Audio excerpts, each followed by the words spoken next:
You are live with Lila and And I'm Paul Sando. hi.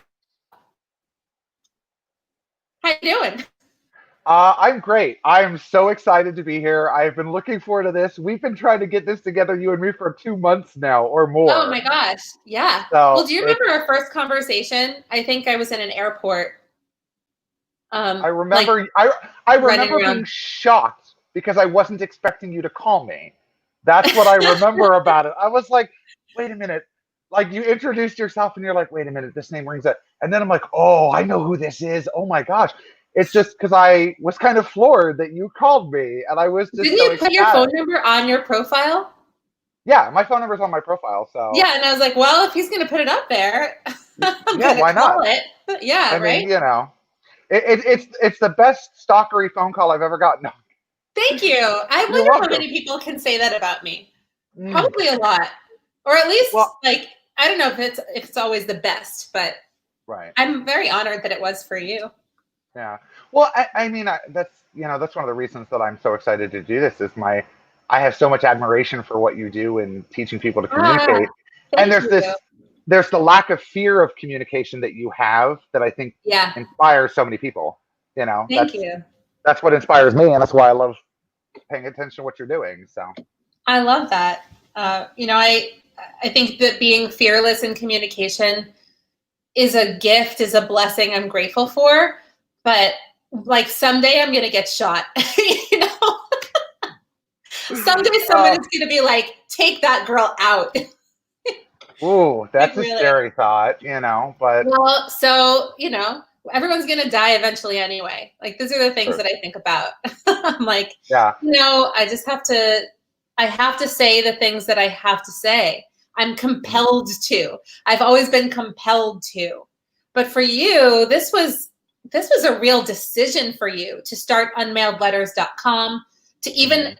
even without the website, just to start saying things out loud to yourself for the first time, right? Oh yeah. Oh yeah. No, it was.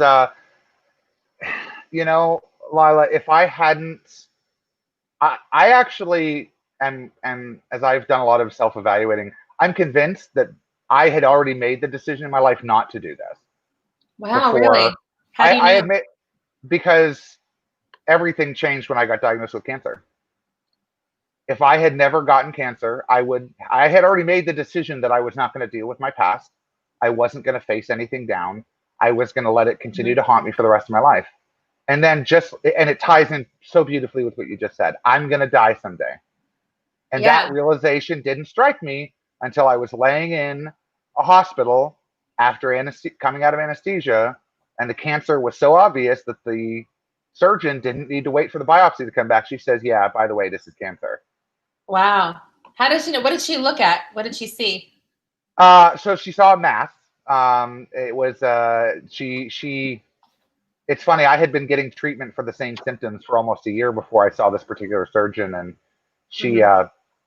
she actually called it. She called it in her office before she even went in to do a biopsy. From She hearing about said, your symptoms? "Yeah, no." From doing that and a physical examination, she's like, "I think this is a mass."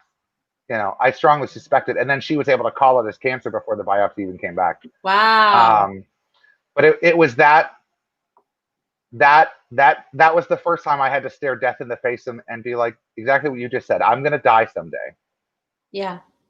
you know, and Yeah. that there Your is. life as like this container for your experiences. Mhm, And then it ends. And then what? Like the container gets buried underground or incinerated and sprinkled. And yep. then do your stories disappear with your body? Or Mhm, does your experience, do the lessons that we live and learn go somewhere else? Do they continue? Do they make an impact? It's just that if we don't let them out too, there's the potential that they could kill us. And I'm wondering, not that, I know what causes cancer, that I'm even mhm, sciencey at all, but I'm wondering like what impact have holding all of this stuff inside of you, because some of it that I've read is like so toxic oh yeah. to keep this inside of you, and then you Yep. ended up with cancer. And I just find it curious. So I'm wondering if you've thought about that before or had that. It's funny. You're bringing a new angle into, and that's the beautiful thing about where. whoa, my lights just got really bright. I have no idea why that happened. I Okay, guess that was a revelation. We're on the right track, the light Lila. bulb moment. My lighting I spontaneous, paid and then extra it for went that to dark again. happen, actually. Yeah. So, but anyways, no, it was, it's a powerful question, and I really hadn't contemplated it until you just said that. But it's the truth in a lot of ways, because as I look over, because my journey, this journey is relatively new for me. I've really only been diving into this for the last 8 or 9 months. I know. This And we this scheduled this to keep you accountable, to say, like, no, you're doing it and you're going to tell everyone about it. Yeah, no, exactly. And I really was, I've only been in it like 8 or 9 months, and the changes that have happened are not just emotional. They're not just mental. They're physical as well. You know, You mean they're since you've released your stories, since you've written them, got yes, them out of your head, you feel yes. physically different? Oh, absolutely. Yeah. No, Oh, tell me more about that. my blood pressure is down. My sugar is down. What? My breathing is more stable. My Get out of energy here. levels my energy levels are consistently higher. And I haven't made any changes to my diet. I still eat like a pig. I Good have for you. right, exactly. What the heck is the point of life without chocolate cake? Um, but You know what? My but friend Karen Cooper is on the stream right now. She works. She helps people to get both physically and financially healthy through isogenics. And I was just on a call with her, and she was like, "No, one of the things that I like about it is that you can literally have your cake and eat it too." yeah. And I was like, Hi, "Yeah, okay. Karen. I'm I on see your board with comment there, like, Karen. yeah, I'm on board with that kind of healthy lifestyle." Oh, yeah. And let's say hi to a couple other people. Miriam Cruz is here. Avnish is here. LinkedIn user, who I'm assuming is Jen Sulak. That there are a bunch of people who are tuning in from all over the world. We've got Sebastian Vivacqua from, I think he's in Portugal. Yeah, Um, Sebastian is in Porto, Portugal. Him and I got introduced yeah, yesterday through the that's post that great. you did. I'm really excited to get to know Sebastian. I think he's got He's some. fantastic. Oh, wait until you get into a conversation with him. Like, I give can't yourself a wait. few hours to soak it all up. I'm so Yeah, stoked. people who value stories and who can relate about anxiety and keeping things inside. We should all be connecting to each other. We should all be encouraging each other to share things that so often we bottle up, we keep inside. And I mean, I'm shocked. I had no idea that this conversation would take this turn, that like physically it was manifesting in your body, not just what it was for you to keep it inside, but the impact of, as someone has said, forgiving yourself and others and freeing yourself and them from any expectations. And now what's happened physically to your body. That's incredible. Yeah. No, it you talked a little bit earlier about the impact, what happens to us when we Yeah, go, and what happens to all of this. None of us really know. We don't have any clue, right? sure. But we know from history that we all have the chance to leave an impact on the world when we go. While we're here, that's really the only thing, you know. And I hear people say, whenever I hear someone say, I don't have an impact, it fills me with sadness, because they're not looking hard enough. Yeah. It's Oh it's God, please say that again. Like, it's just it's say it not. again. It was just so, just say it again. It makes me feel so sad, because people say they're not having an impact, but we all are.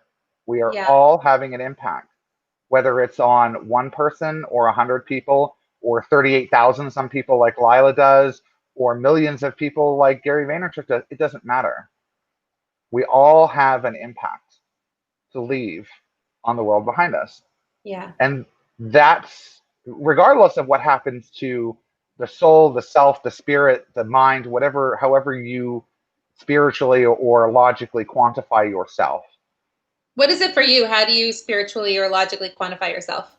Um, the beautiful thing, Lila, and the most beautiful, most powerful words in my vocabulary right now are, I don't know. Okay, cool. I don't know. Um, I I feel like somebody who, I feel like a creation. And I feel that you are. When I see Mm-hmm. you and I see how completely different you are from any other person that I've ever met, and how completely different I am from everybody, and that I see every single person as so special and unique, our life stories are different. Our talents are different. Our instincts are different. Our hearts and souls and the things that we're drawn to and our values are different. How can any of it be an accident when it's such a beautiful miracle? So that's how I feel like I see God in the world, is through people more than anything. Just like the way that we're uniquely designed. And then the impact we have is kind of like a given. Of course we're going to have a unique impact because we're each unique people. So that's what it is for me. And I completely respect that other people don't know yet, or they do know, and for them it's something different. And I think that difference is also beautiful and powerful. Well, but see, Lila, I think that you, because I've attached different words to that feeling, The that connectedness, the I, universal. I love the term universe. I love the term creator. There's this wonderful metaphysical healer named Skylar Akamesis, who I've recently been acquainted with some of her videos on YouTube. She uses the term creator a lot, which I've become very, very fond of using. Um, but I think that there's a pleasure for me in acknowledging the innate unknowability. It's why I like Yeah. to not define it too tightly, because the beauty is in all the things we don't know. That's Yeah. the beauty of it. So Yeah. but no, there is definitely something much bigger at work than we will ever comprehend. I think I so. absolutely agree with that. I And mean, so with that in mind, do you feel like you have a responsibility to feed that, to make things bigger, like with sharing your stories, for example? Um, when you're sharing your stories, and I know that, and actually maybe we should transition, because I know that you actually did not start writing these things out in order to make an impact on others, but to start by healing yourself, by releasing some of these things. yep. So there's like those layers of impact where, yeah, it eventually reaches other people and leaves a legacy and inspires other people to open up and unlock themselves and pour themselves out and free and release themselves from burden. So yes, that's there. But first it had to start with the intention to impact yourself. Yeah. You make it And clear on unmailedletters.com. This is for me. oh yeah, no, and that's absolutely it. And I think say things better. Yeah. The first person that we have to say things better to ourselves is to ourselves. We Yes. have to be willing to speak openly with all of ourselves. And there's some beautiful works of writing. Debbie Ford comes to mind. Her book, The Dark Side of the Light Chasers, goes into this. Self therapy, and the FIS or IFS therapy technique. There's a whole bunch of stuff that gets into this, but it's the Well, what is it for conversations. you? um, what do you mean exactly by that question? What is what for me? What did you hope for when you started writing things out? I wanted The to. communicating with yourself, like what were you hoping you would achieve? I wanted to stop being. I wanted to find myself. I wanted to take off all of the conditioning, all of the baggage, all of the expectations, all of the experiences, all of the traumas, both that I have received and I have caused. I wanted to pull back all of that, all of those layers of mud and dirt that were on top of me, and discover the person underneath. That Wow. was my goal. That's a fantastic goal. That's like, it's really hard to even picture what that would look like, or were you scared? Oh, I'm I'm still thinking about doing terrified. it for myself, right? I'm thinking I, about like, I'm oh gosh, what if I were to do that? it is, it's the scary, Lila, it's the scariest thing I've ever done. It is by Yeah. far the most terrifying thing I've ever done. What were you scared of? But that the pain would be too much. that it's interesting. I'd be scared of something different. yeah, well, I was acquainted with depression and suicidal thoughts relatively early in life. They hit me about 14 is when they started to really manifest really badly. I'm sorry. And they've been like a constant companion for 23 years. So, what's funny is someone recently asked me, they said, what is one of the things that you consider concrete about your life? Something that'll never change. And I said to them at the time they asked, a little while ago, I said, I don't think the suicidal thoughts will ever go away. I don't think I'll ever be able to stop contemplating suicide as an option if things get too painful. Wow. And then just in the last week, I realized actually I have. It's not an option. It's not an option for me anymore because why? Eventually, Lila, I reached the point where I realized that facing that pain, feeling that pain, and turning, it's like when you skid a car. If you're driving a car and you start to skid on the road, what do they tell you? Turn into the skid. Yeah. Don't turn out of it. Right. And I think that's why so many people, that's why that community that you talked about of opening up and accepting is so important for people like you and I to build in any way that we can. Because if we start really encouraging each other to turn into the skid of our emotions, they don't become traumas. They don't become long-lasting scars. I'm gonna have to add a trigger alert to the description of this, but I think it's such an important conversation to have. For me, I think if I were to do something like this, like what you've done, pouring out your experiences, your stories as these letters to people and even to music in your life, I think that if I really peeled back all the layers of everything that's on top of my true self, I think I would be scared most that there wouldn't be anything left. That all of these experiences are what define me, and that without them, that maybe I'm nobody. And that's what would terrify me the most. Wow. Did that ever come up for you? Or were you sure that there would be something underneath it? Well, first off, I want to acknowledge the beauty and the vulnerability that you just showed, Lila. That's powerful. That what you just said really speaks to my heart, and I thank you for sharing that. That was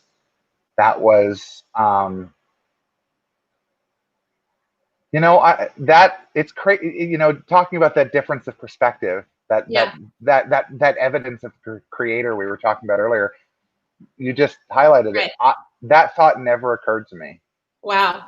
It never occurred to me. Isn't it amazing the things that we don't even realize how brave someone else thinks we must be, right? Because there are some things that for us are just a given. Of course I'm gonna just say what's on my mind.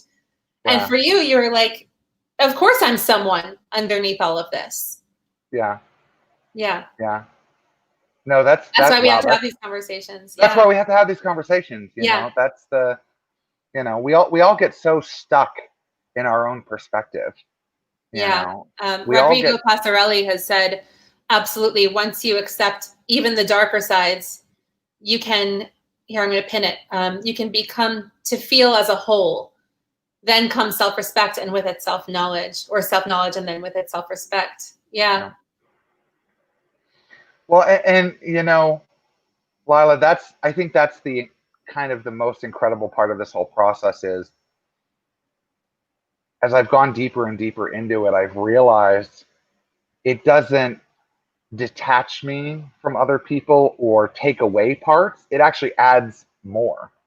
Look at how deep this conversation is. Right. It's become such a source of compassion and wow. Because when you're willing to pull all those pieces off, you realize, Lila, what really sits at the bottom of all of that self-discovery is, I am everyone. Yeah. If you took me and inserted me into someone else's life through their circumstances and their childhood and their genetics, I would be the exact same human being they are. That is the underlying. You know what's interesting? that's like acting, right? I did this for 20 years, 10 in study and 10 professionally. What I found is that you can take somebody else's circumstances, and that's what a play is. That's what like a script gives you, is somebody else's circumstances. But you are the same person. You bring yourself. Like if I lived in your life, it would look different. And if you lived in my life, it would look different, because we are who we are. And then comes the conditioning. And then comes, you know, all of the things that our experience teaches us. It's interesting, even just this difference of perspective, you know, because I come from like having done this on purpose, intentionally, and acting, I see it differently. So it's so interesting to hear you think about it completely differently. Yeah. And yet somehow the same. Right, exactly. And that's the beauty of perspective. Because perspective is, you take 100 people, have them all watch the same thing happen, and there are 101 interpretations of what happened. Right. Okay. So there are these subjective interpretations of the 100 people who observed it, and then there's the actual objective interpretation of what happened. The actual events without emotion, just a factual restating of what occurred. Right. So you know that people who are reading Unmailed Letters that you wrote at unmailedletters.com, you know that there are going to be 100 different or 101 different interpretations of other people's experiences of the parts of the stories that you shared. Yeah. And you wrote in your welcome posts, you know, like, you're welcome to the site, you're welcome to see it. If you are somebody that I've addressed a letter to and you see yourself in this material, you recognize that this is for you. Please recognize that it's not for you. It's for me. Yeah. But that said, like, you have to know, if they find it, it's going to have an impact on them. They're going to have an interpretation of that. They have their experience of you. So what do you feel about that? Are you feeling anything about that? Yes. No, actually, it's I love that you brought that up, because it's a hugely important topic for anybody who's going to go through this type of healing journey. And it's the biggest piece of advice. If you're listening to me talk or go through my content, or you experience this and you're like, this is a journey that I might be ready to face, the biggest thing that you have to remind yourself is, just because you are ready to heal does not mean you are entitled to bring people from your past into your healing process against their will. Wow. You are and this is one of the hardest lessons for me to learn, because I screwed it up in the beginning. You are able to heal any trauma, any issue, any pain without direct exposure to its cause or source. So you don't need forgiveness from people? I don't know, because all of the things that are all of these feelings, all of these emotions are rooted within ourselves.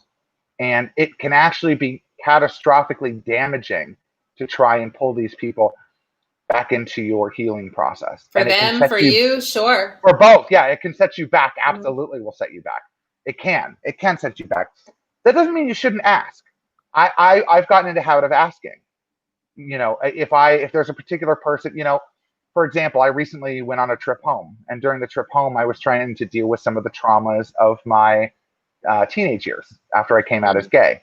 And I reached out to 3 people that I went to high school with, one of whom was kind of a neutral party, one of whom was a close friend, and one of whom was basically my torturer in high school. Wow. And I presented to each of the 3 of them. I said, hey, I'm going through a healing process. I'm doing a lot of self-discovery. I'm revisiting this. I'd like to meet up for coffee, or I'd like to hang out and talk.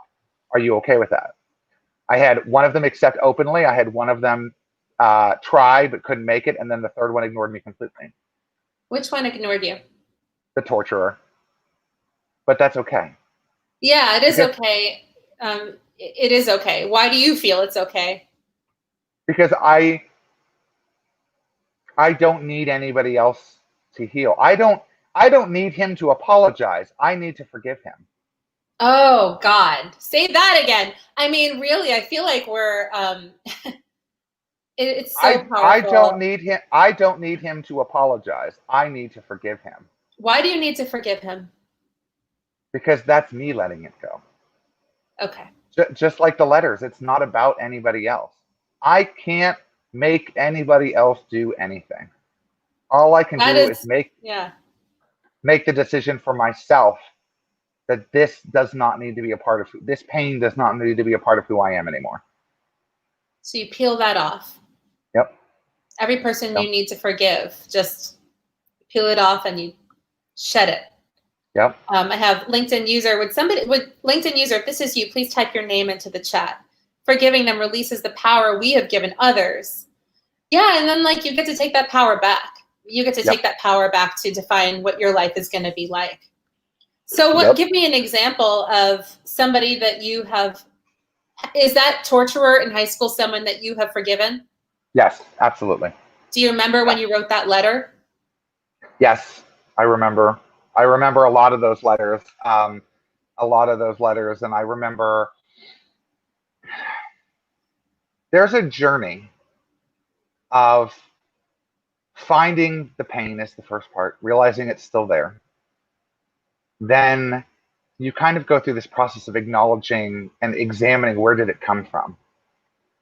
And somewhere along that journey of why does this still impact me? Why does this hurt me? You hit this flip in perspective. And I found myself, Lila, during the course of the process, realizing and asking myself for the first time the question, what was going on in his life when he was 13 or 14 years old, that the only way that he could feel powerful and capable and strong was to bully a geeky gay kid in high school? That's what you meant by finding compassion. Yes. Intentionally creating empathy for people that you need to forgive. Exactly. You know, and when we turn ourselves, when we turn that question away from ourselves and we turn our question on that other person and we say, what could he have done? And the answer is, I don't know. And I'll never need to know. I don't need to know. All I know is there was something there. And it's funny, Lila, you do this over and over and over and over and over again. And there's a base realization that underlies all of this. We are all doing the best we can. Yeah, that's true. And I think everybody's positively motivated. This is also like a lesson that comes from theater, that every actor had a responsibility to their character. And if you want that character to look true on stage, you have to assume that your character has the best intentions at heart. They think they're right. They think they're righteous. They think that they're entitled. They think that they deserve whatever the outcome is that they're pursuing. Because if they don't feel that confidence, if they don't see that it's for something good, whether it's for their own lives or somebody else's, what would make them pursue it? What would mean, like, it doesn't mean anything. So I learned that, like, everybody has the best intentions. We're all doing the best that we can. And it helps me in having difficult conversations with people who disagree to remind myself that they too feel that they are right. That they too feel that they're doing the right thing, that they're defending what is morally correct or historically correct or accurate, you know, that they have their experience that they're defending because they think it's right. Yep. Yeah. Well, there's another thing I want to talk about that you've been doing on this note of compassion. You're kind of building a muscle. Every time you put yourself in someone else's shoes or ask yourself questions, I think that in your letter to Janine, which was the name that you chose for that person who possibly you don't even remember her name. Maybe she got you into smoking and you kind of admired her and you choose to remember. Yes, the redheaded girl who wore leather and who all the boys in school liked and who I desperately wanted all the boys to like me like they liked her. Yes, I remember her. Yeah. So just that, like that story. So interesting that she had this responsibility, right? In that, in some way, she impacted your decision to start smoking, which you continue to do even through cancer. And this is not a conversation about trying to make Paul stop. So if those are your comments, just stop it. You know, this is not that conversation. But yeah, just the way that you approached that letter, it was so interesting to me that you were thinking about what might be going on in her life, but also what you acknowledged and had compassion for yourself that leapt off of the page. You acknowledged how painful it was to be someone who was ridiculed for being who you were.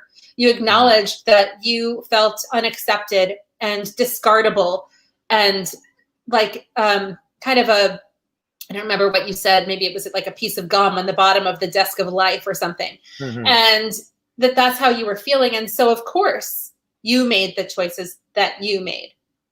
You bring her into that conversation, but it's really not about her. It's really, truly about you. And having that compassion for others, I can see that muscle flexing in having compassion for yourself. Oh, yeah. Yeah, because that's where it all starts, you know? And Lila, I love that you brought that story up because it's a great, I have a supplemental story to that. So. Oh, really? Did you Yes. write it, or is this like bonus content? This is bonus live content. Yes. This is exclusive on Live with Lila. Yes, this is a healing story from that 14-year-old boy. That 14-year-old boy who started smoking and wanted boys to crush on him and wanted to have the, you know, teenage relationship and all that jazz. So very recently, I got. It's funny. Life experiences kind of point us toward the pain we need to deal with, and I had recently gotten into a situation where I had another breakdown, and my 14-year-old self. That's how I've quantified him. I quantify these parts of myself by the age where that scar was created. Right. It helps me to solidify that identity at that moment to be able to start talking to it, and it's literally having a conversation with myself. Right. But sometimes that's not enough. And sometimes coaching isn't enough. Sometimes you just need to be held. So I did a recent exercise with a very dear friend of mine. And what I did was I role played as my 14-year-old self again. And I let that 14-year-old boy come out and cry and sob and complain about hating being beat up and hating having crushes on boys who didn't like him and being teased and being taunted and having his dad not present and having his brother hate him. But Lila, do you want to know what the last thing that little boy complained about, that teenage boy complained about, was before he broke? The last thing he cried about? The last thing he cried about was, I hate myself for being gay. Wow. That is something that I projected out onto the world for more than 2 decades. I wanted the world to hate that I was gay because I couldn't acknowledge that I hated that I was gay. You know what's interesting about the truth that we are able to acknowledge and trust in all of this?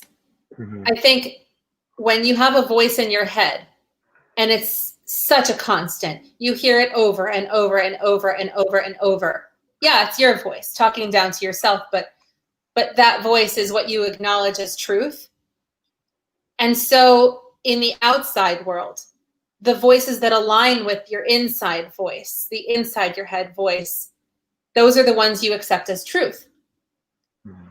So the voices that agreed, the way that you are as a person, the fact that you're a gay person is disgusting, is despicable. I hate you for being that. That sounds true. And so you trust it. And then those other relationships in your life where people are like, you're beautiful. You deserve love. Love is love. You're capable. You have an impact. You're important. We need you the way that you were created. By God designed to be a gay man. To love the way that only you can love somebody else who can only be loved the way that you can love. Those voices sound false because they're not in alignment with the ones in your head. Yeah. So what kind of an impact did that have on your relationships with people? What you recognized as like the truth voices and what you recognized as the false voices? So for anyone who wants to really dive into that, I would encourage you to read a couple of recent posts to my blog. One was written to myself and one was written to my dad. But to summarize them, Lila, it annihilated my relationship with my father so badly that at this point, he's still alive, but he suffers from dementia very badly. So there's no real connection left. I missed out on a 20-year relationship with my father because I was projecting my hatred of my homosexuality onto him. I missed out on 16 or 18 Wow. years of a relationship with my own brother. I missed out on 18 years of a relationship with my stepmother. People who love me and care about me, I projected my hatred onto them because it was easier to acknowledge. It was easier to point the finger at them and say, you hate me, Right. rather than to look at the three pointing back at me and say, no, you hate me. Yeah. So no, that self-hatred is all, you project it all. You can't really have relationships with people that you trust to love you until you're able to love yourself. Yeah. Yeah. So what have you found to love in this process? What have you found to love about yourself?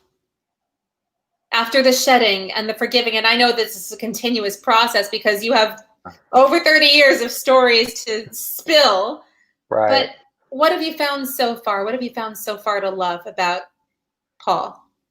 I am so much freaking stronger than I thought I was. I am capable of so much more than I ever imagined. Yeah, you are. You know, that, so much of the society that we have built and so many of the things surrounding us as people, especially in Western society in particular, are distractions from what's really going on, right? That's why COVID is driving Yeah. everybody batshit crazy, because so many of these distractions are gone now. So now we have to actually look It's at very ourselves a little bit. confronting. Yeah. It is. It's extraordinarily confronting. Yeah. But the great beauty in basically the way I visualize it is, I decided I'm going to stop walking forward. I'm going to draw the line in the sand, turn around, and face everything that's behind me for a little bit. Okay. Like taking inventory. Exactly. And every challenge, every tear, every moment of sobbing, every screaming of, every time I punched my teddy bear or punched the steering wheel of my car or got angry or screamed at the top of my lungs with the driving down the freeway,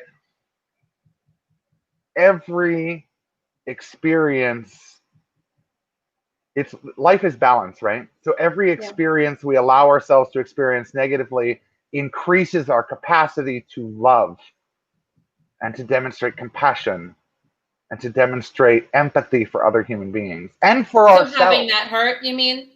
Oh, like yeah. Having that hurt. The deeper we hurt, the bigger we can feel. Yes. The more we like are cracking willing open your heart. Yes, exactly. Yeah. There is a relationship coach by the name of Annie Lalla. She did a Goalcast video. Spell that? Annie Lalla, Lalla. Okay. She's a relationship coach, and she deals with conflicts in relationships. And it's funny, Lila, I almost thought you knew who she was because you were almost quoting her when we started. You talked really? about, the heart. She does this video. The heart is a muscle. And like any other muscle, in order to build it, you have to rip it. You have to tear it. You I have to break go it. find it. Yeah, I've heard that. Yeah. I mean, I've heard that before. I didn't realize I was almost directly quote. Maybe I've heard her before, and it just like got into my head, Yeah, but no idea. It's really the truth, and the greater our capacity to experience those feelings, the more we are open to just how really freaking brilliant and beautiful and amazing the life that we have is. I love that you said that. And I want to tell you how affirming that is to me as someone who feels things big. I always have too. I am aware that I'm a lot as a person. And for people who exist kind of like in this range in life, I make them uncomfortable because I'm here most of the time until I'm here, like here, Right. I go like this, but my highs are so high that there's this, just like you said, that balance. It's like a reflection, really. If you think about tall mountain peaks reflected in a body of water, like in the lake. Yeah. And the taller that they are, the bigger the reflection pointing down the other way. And just how grateful I am for my capacity to deal with hurt, for my capacity to sacrifice, my capacity to give. I love those things about myself, even where someone else might feel that those are risky or harmful or detrimental to me in some way. For me, it's if those are the things that have created the strength in my heart to be able to scale as high as it does, then God bless those things. God bless Yep. my ability to be hurt and to hold pain, because I have equal capacity to love and to give and to impact. And what you just said really makes me proud of those things. So thank you for that. Lila, it's absolutely beautiful. It is something that is so hard to embrace. And Yeah, when because you know it's going to come with hurt. right, but once you it's once you start the journey, you can't stop it, because you realize just how much more for everything you learn about power. And that is one of the reasons I admire you so much. You are such a beautiful soul, and you offer so much of that love and that compassion, and it comes out in everything you do, in every word you express. And you know, that's that bond that you and I share. You Yeah. know, for all of you who might think that Lila and I are best friends and talk all the time, no, we've had like 3 or 4 voice conversations This is one of prior them. to this. Yeah. Right. And like little messages in Yeah, the DMs, little right? LinkedIn chats. Yeah. But our connections to one another are not defined by the frequency of our communications. They are defined by the shared experience and the shared depths that we have with one another. And when I Yeah. sit here and I listen to Lila speak, I can feel, because I know for all the brightness she brings to the world, there is a pain that matches it. I'm going to cry. I always Oh, cry on these shows. oh no, there's nothing wrong with that. That's what Believe we call me. it. Cry things It's better, right? yeah, cry things better. Say, you know, that's it. Yeah. And it really is. That connection is that's what empowers the world. Yeah. Is I that. love that you said that shared depth, right? Yeah. How deep we're willing to go in our conversations, in our relationships, in our connections, how deep we're able to go. Because it's not about that we share the same experience. We can never share the same experience as someone else Right. ever. But we can share how deep we're willing to go to explore those things, to learn from them. Hey, Davey. Hi, Lori. We'll just take a moment to say hi to the people who are here so that I'll stop crying. I want to say hi to Sebastian. Sebastian's been crying for the last 10 minutes. This is what I attract, right? I attract Oh, I am so stoked to meet Sebastian. Sebastian, I am sorry. I'm going to be You harassing you guys on better WhatsApp give right after this. yourselves like 4 hours to talk. I mean, Oh I God, I mean can't that. wait. Like, block it out.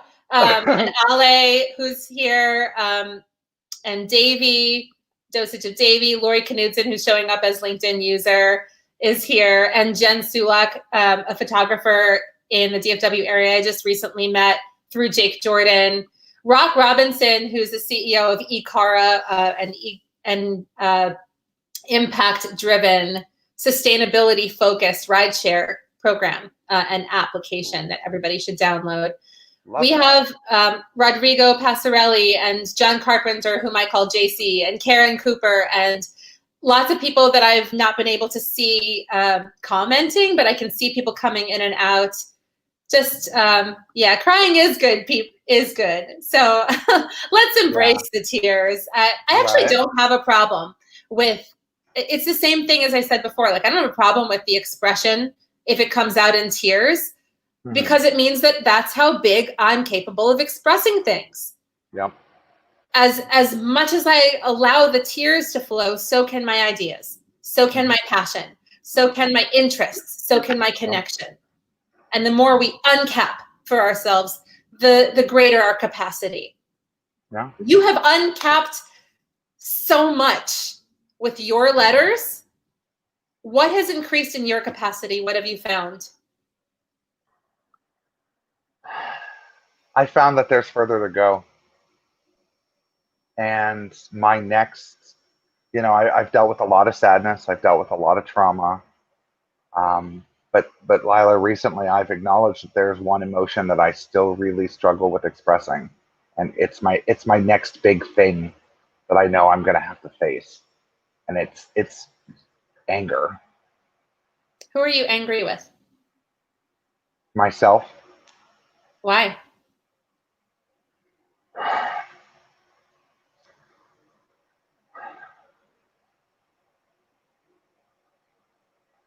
There are, it's one of the things that I feel that is missing from I love to see that so many people are embracing the power of talking about your traumas and talking about your past experience and the things that hurt you and the things that have been challenges for you in life.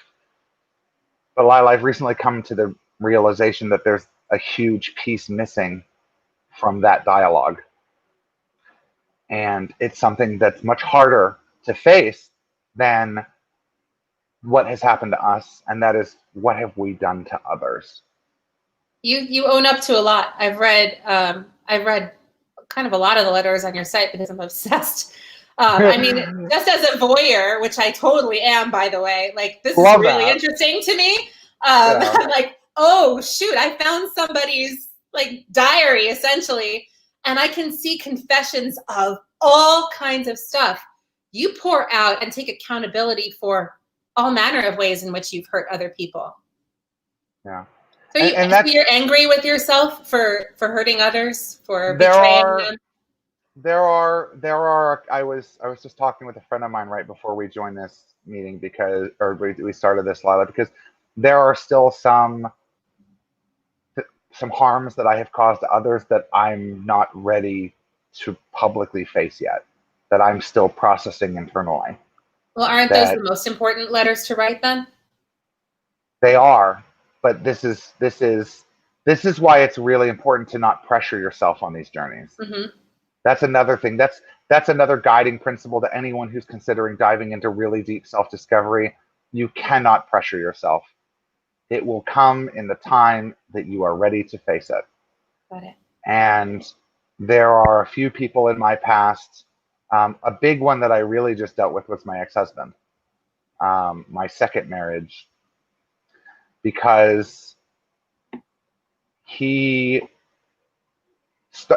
life started off very similar to mine. He was seduced by a man 20 years older than him who hooked him on alcohol and meth and abused him until he was in his early 20s, and then he escaped. And when him and I first met, I originally thought that I had found a kindred spirit. And really, I spent a lot of time pointing at my ex-husband and saying, well, he was a drug addict and an alcoholic. That's why our marriage didn't work out. And that's not the whole truth. The truth is, I was lonely and desperate for anybody to love me because I couldn't love myself. Yeah. So when the first opportunity came for me to pull him from Oklahoma and everything he knew, his family and everybody he loved, and drag him halfway across the United States on the most circumstantial of things, and then use my money and my control over our finances and everything to keep him in my life much longer than was healthy for either of us, because I was so alone. And that's the definition of a codependent relationship, right? Yeah. He is suffering from addiction to alcohol and drugs, but I'm using my resources to feed him alcohol and drugs to keep him with me, to keep him where he was, because I couldn't deal with the pain of being alone.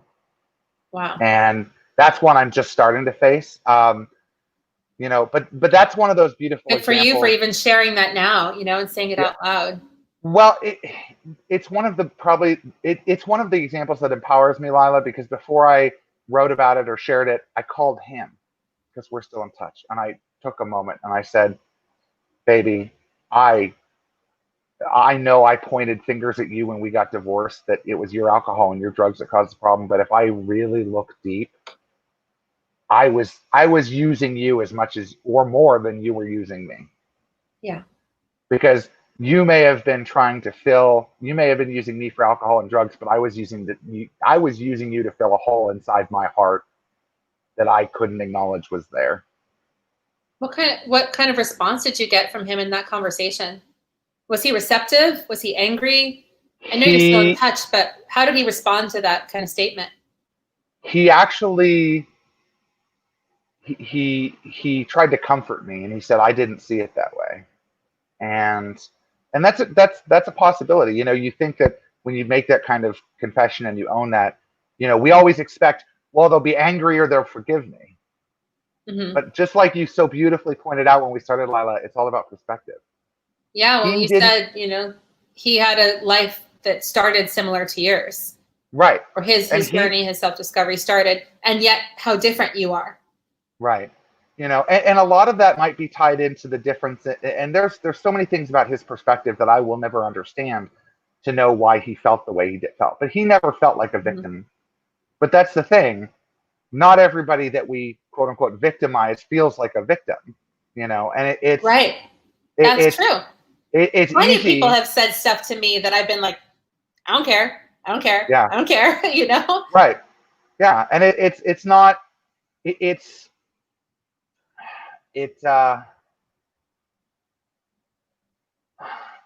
really, really tough. It's revealing, isn't it, too? It is. Mm-hmm. It's painful because you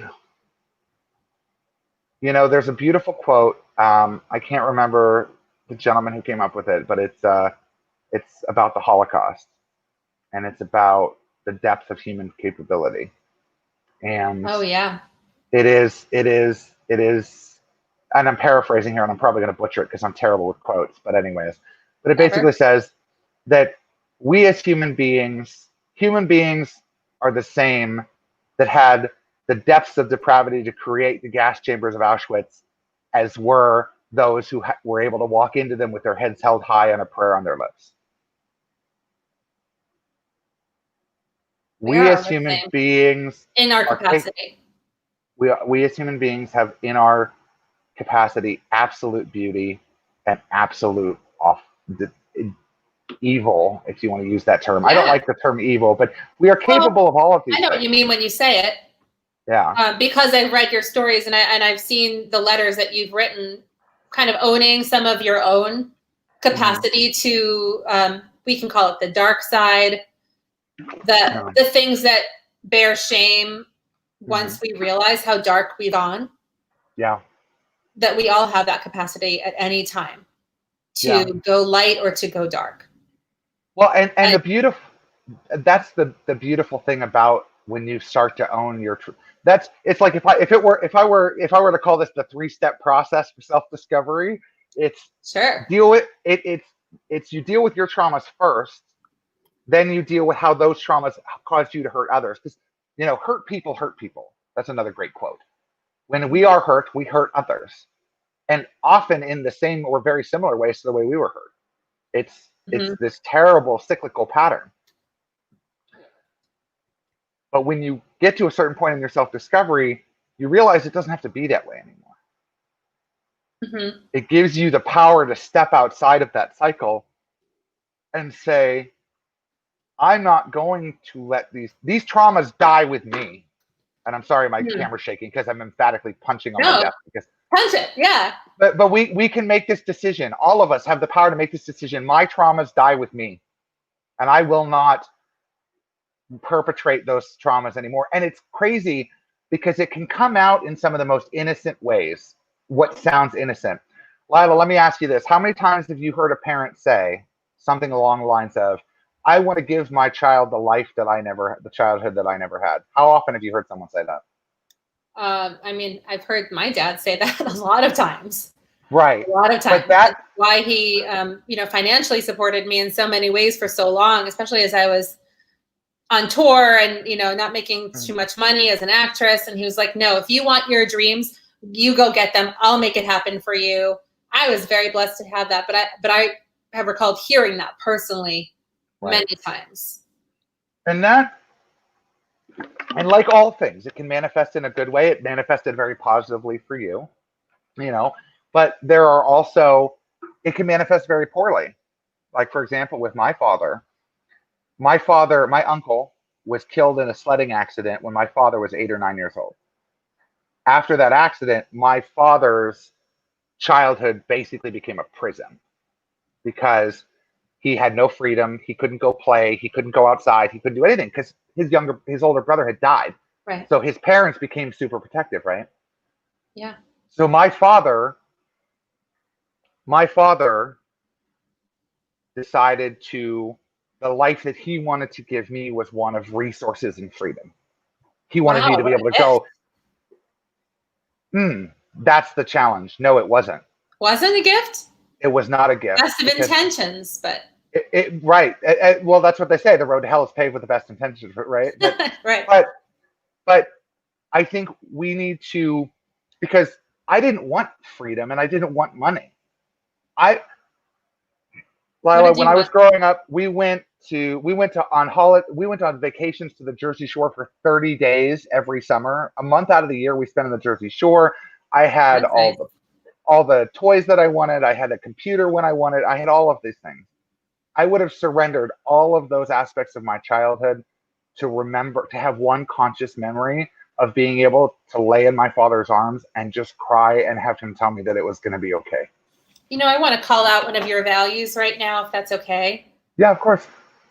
Earlier in this conversation, you mentioned, and it's so timely because I'm just about to post about this with a song that I sang, about how when we feel discardable, disposable, insignificant, meaningless, people can try in as many ways as they want to uplift us and empower us and breathe life into us and equip us with tools and challenge our beliefs and prove them wrong and show us with data how valuable we are. But sometimes when you feel like you've been crumpled up and discarded, all you really want is to be held.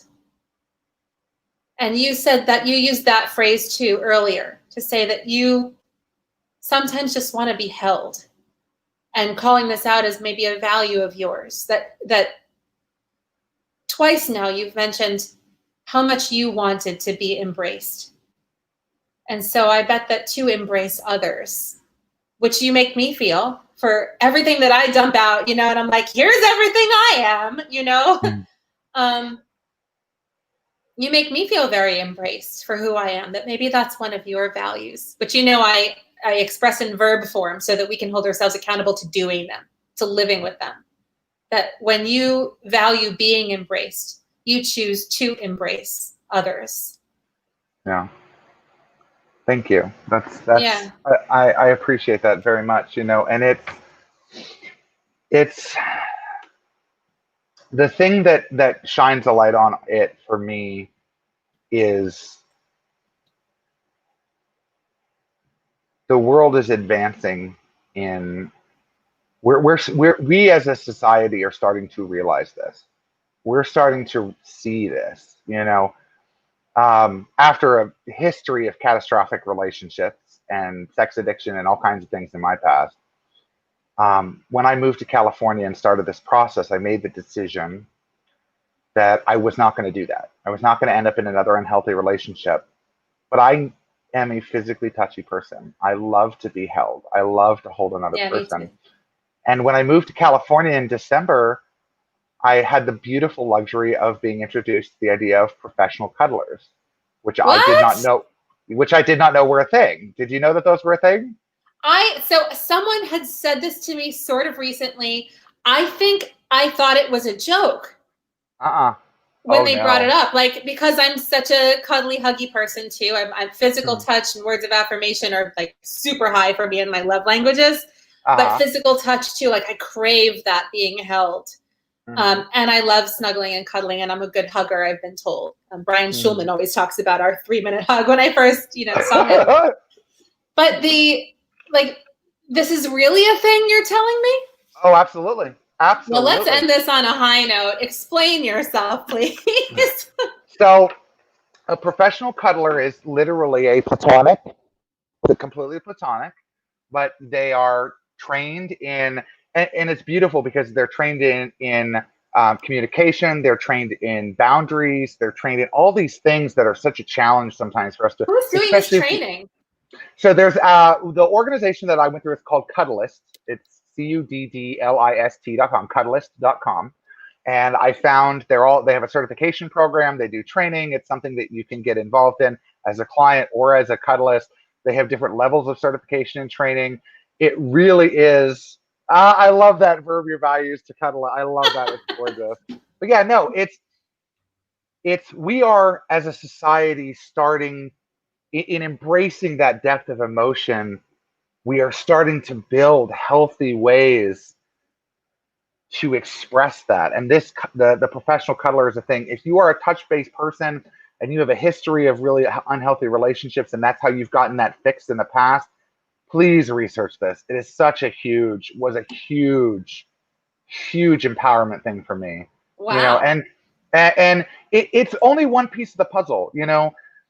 Lila, that's the biggest thing is when you're going through the self-discovery, you got to figure out what works for you. Some people, traditional talk therapy is super useful. For some people, it's cuddle therapy, which is kind of what I consider this. Need to be held. Yeah. Sometimes it's or this, like the brain dump, the heart dump, the life dump.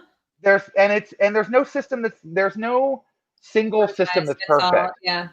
But you find the little elements and the little pieces that work for you, and you combine them, and and underneath all of it, this is the most important thing out of all of the things that Lila, you and I have talked about over the last hour.